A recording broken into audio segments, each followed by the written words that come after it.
Olá, bom dia mais uma vez, pessoal do terceiro ano. Bom, hoje a gente vai falar sobre, depois que vocês já viram aí a correção do exercício, agora a gente vai falar sobre cinética química, que é o nosso próximo assunto, tá bom?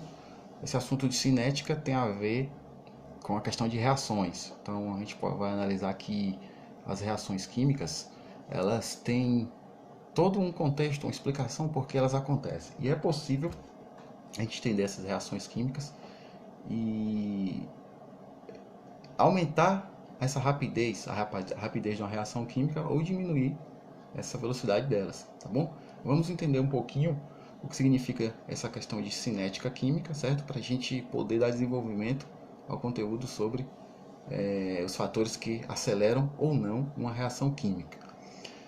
Bom, em cinética química nós temos aí, cinética primeiramente tem a ver com movimento, certo? Então, cinética química, digamos que seja o movimento das moléculas, tá bom?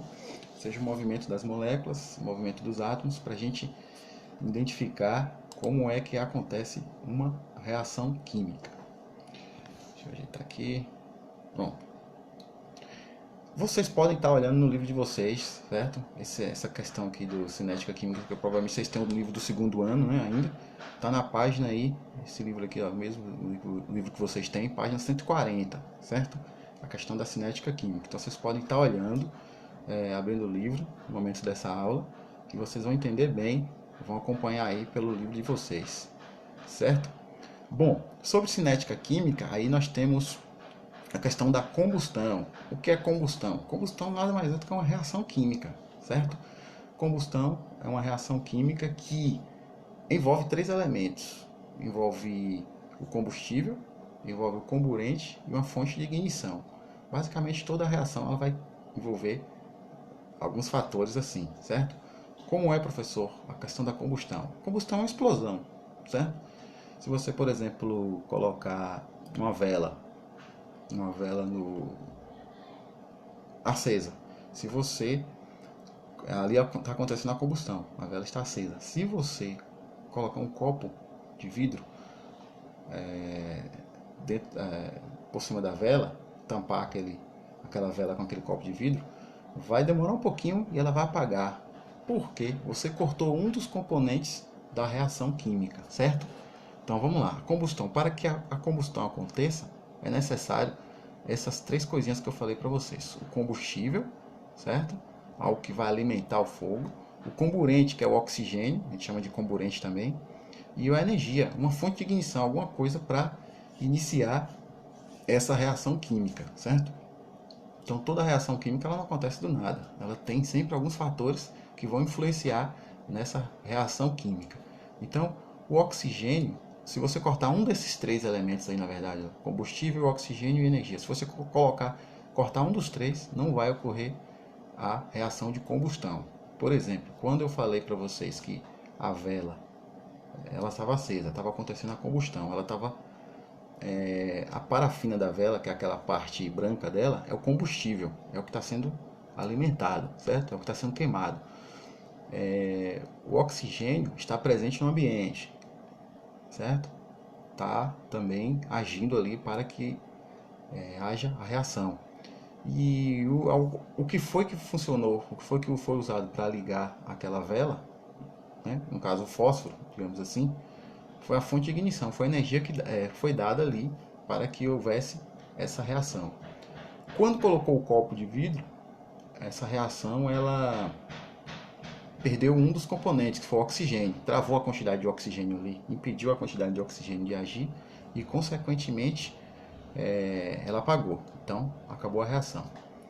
Essa é a reação de combustão. Então, a combustão acontece em qualquer explosão, explosão de um botijão de gás, ou explosão, por exemplo, um botijão de gás mesmo. Tome cuidado com o botijão de gás que estiver escapando de sua casa. Por exemplo, o botijão escapando é um combustível. O combustível está ali no ambiente. Já existe um oxigênio, certo? Ali no ambiente. Então você tem dois fatores que estão influenciando, que podem iniciar a reação. Falta só um, que é a fonte de ignição, ou essa energia que você vai indicar ali, ativar aquela reação.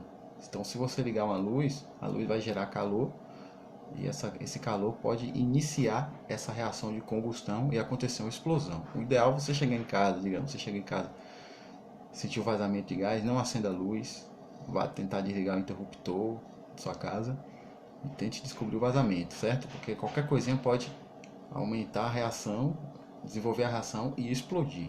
Então tome bastante cuidado, não ligue a luz quando estiver escapando gás. E interessante que a reação de combustão é a reação em cadeia, certo? Uma reação em cadeia que vai proporcionar diversas explosões ali, ativando outros complexos, certo? Fogo e etc. Bom, já que a gente está falando de combustão, acredite ou não, nós temos também tipos de incêndio. Um incêndio proporcionado por uma combustão, né? Um incêndio de qualquer coisa, através de uma combustão. Então houve uma combustão, e consequentemente o incêndio. Então existem 4 tipos de incêndio que eu queria passar para vocês rapidinho, que é importante saber. Incêndios tipo A, aquele incêndio de materiais sólidos, que é papel, tecido, etc. Esses materiais queimam em superfícies e em profundidade, deixando resíduos, cinzas, brasas, etc. Existe o extintor para apagar esse tipo de material que está pegando fogo, um extintor com água pressurizada, água com muita pressão, certo? Pó químico também. O incêndio B é aquele incêndio em líquidos inflamáveis, certo? Gasolina, querosene, aí tem aí óleo diesel, esses materiais inflamáveis, quando queimam, ele é considerado tipo B, o fogo. Não pode ser usado água. Geralmente se usa extintor com pó químico, certo? Porque a água, a água ela não tem essa característica de misturar com certos materiais, então ela não vai ser eficiente para impedir esse incêndio. Então tem que usar um extintor mais eficiente. Aí tem o incêndio tipo C, que é o incêndio de equipamentos ou rede elétrica. Desligada a corrente elétrica, o incêndio passa a ser classe A. Em locais que estejam pegando fogo, que seja na rede elétrica, se você jogar água, você não pode jogar água. Se você jogar água, você pode criar uma corrente e você morrer eletrocutado também, certo? Então se tiver um material elétrico pegando fogo ligado na tomada, tem que ser extintor com pó químico, certo? Água, não use água. Desliga a rede, se você desligar a rede, tudo bem, aí você pode jogar água, porque aí você não vai ter o risco de tomar um choque, certo? Fazer uma corrente e tomar um choque. E tem também incêndios em metais inflamáveis, que são sódio, potássio, magnésio, titânio, alumínio. Isso é abafamento com areia, aí resolve, certo? Também temos os tipos de extintores de incêndio, certo? E é muito importante toda repartição pública, todo local assim que aglomera gente tem que ter, certo? Esses extintores para ser eficientes ao apagar um incêndio. Bom, já que a gente está falando de reação, é possível aumentar a rapidez de uma reação, certo? Vocês podem estar lendo aí o livro de vocês, que vocês vão ver alguns fatores que alteram a rapidez de uma reação química, certo? Vocês vão estar olhando e traz basicamente 3 que alteram a rapidez. Daqui a pouco eu falo sobre eles. Para a gente entender bem sobre as reações químicas, a gente precisa entender sobre essa teoria aqui chamada das colisões. Já está na página 145, certo? Colisão, choque. Colisão é um choque. Vamos entender bem como então acontece uma reação química, certo? Os passos para que ocorra uma reação química. Olha, primeira coisa, para que as reações químicas aconteçam, é preciso que existam substâncias reagentes, certo? O que são substâncias reagentes? Que têm a probabilidade, possibilidade de reagirem. Porque tem substância que você colocar uma em contato com a outra, ela não vai reagir de forma nenhuma. Mas tem substância que você colocar uma em contato com a outra, ela tem uma forte tendência a reagir e a formar e a acontecer uma reação, que pode ser grande, uma reação pequena, vai depender das substâncias, certo? Vamos lá, o exemplo. Aqui tem um exemplo de um queijo, tá vendo?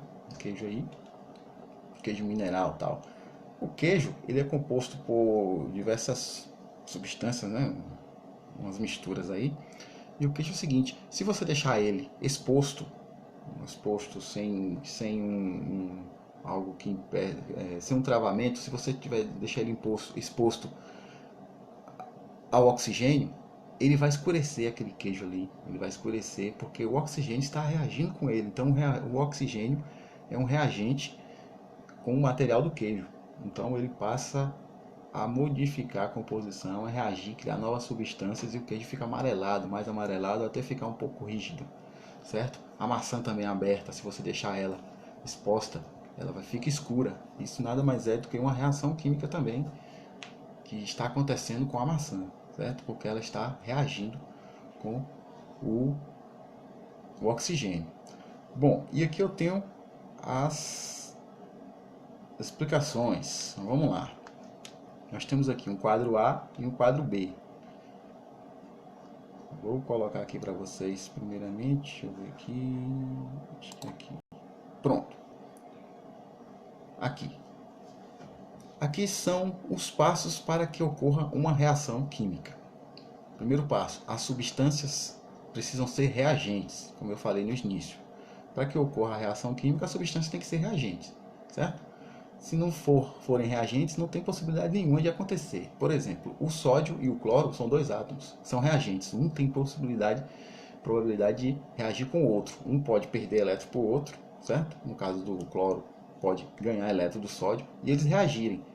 Só que para que eles reajam, eles precisam ser reagentes, como eu falei, e ocorra o choque entre as suas moléculas, um choque com o outro.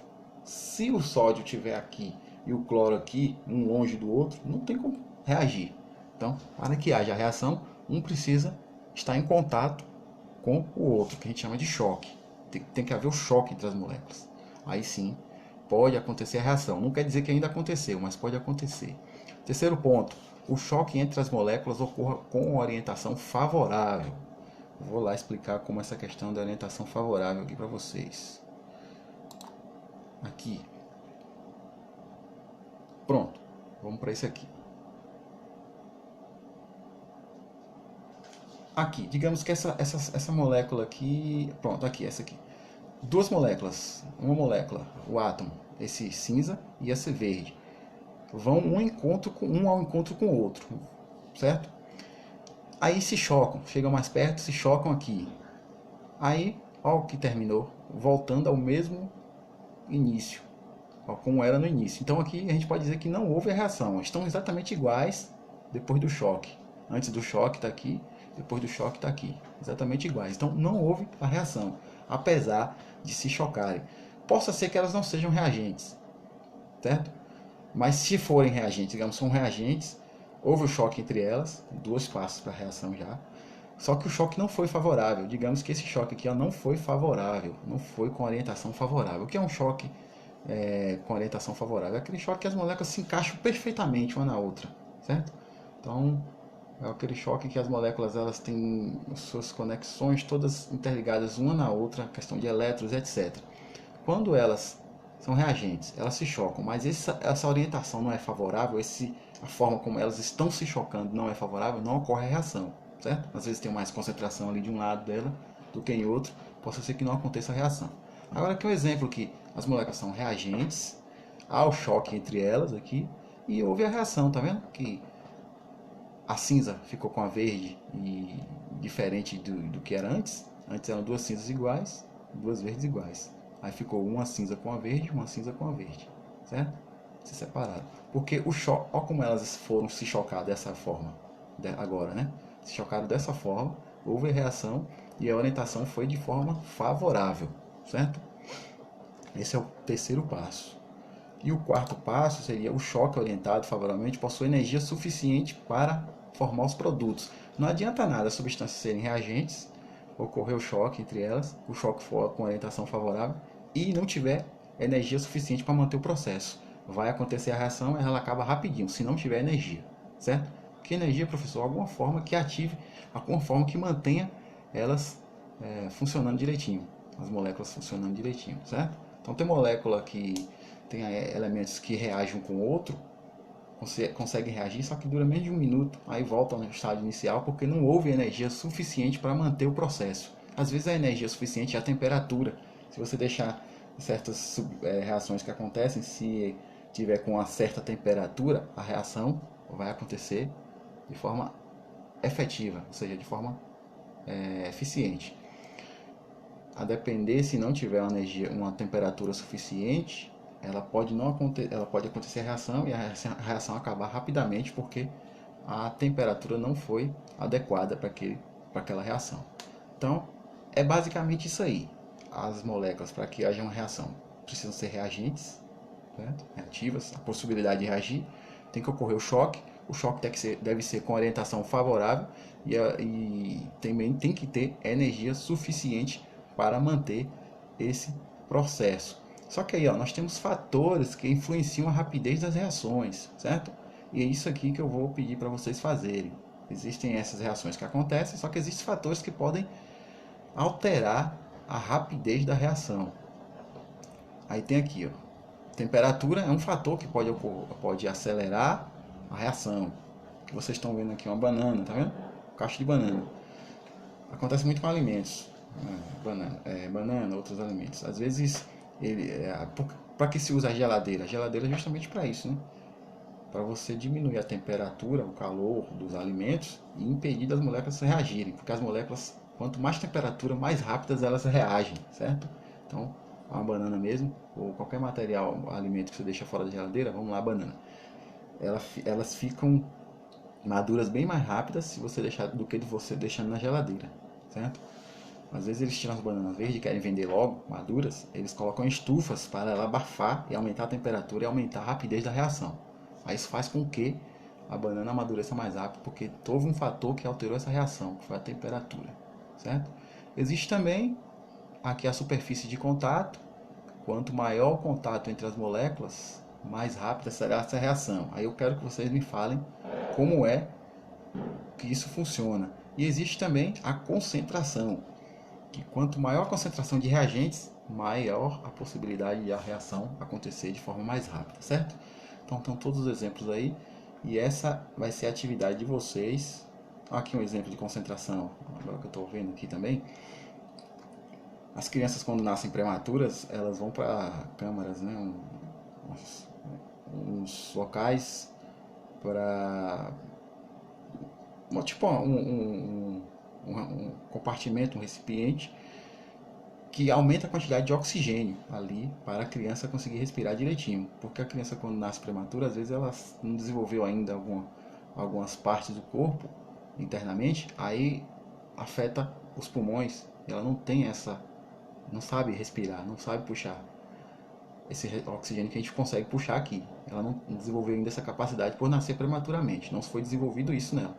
Aí coloca ela nessas câmaras assim, com uma grande quantidade de oxigênio. Aumenta a quantidade de oxigênio, no caso, aumenta a concentração de oxigênio, e essa concentração facilita a reação no corpo da criança, e ela acaba puxando naturalmente, certo? Porque aumentou a concentração de uma substância. Então, a concentração aumenta a rapidez de uma substância, tá bom? Então aí vou deixar para vocês a atividade, vou postar lá no Google Sala de Aula essa atividade que vocês irão fazer, certo? 3 questões, questões que vão responder todo esse assunto que a gente fez, tá bom? Então um abraço, até a próxima aula e estou aí para tirar as dúvidas de vocês, tá bom? Fique com Deus.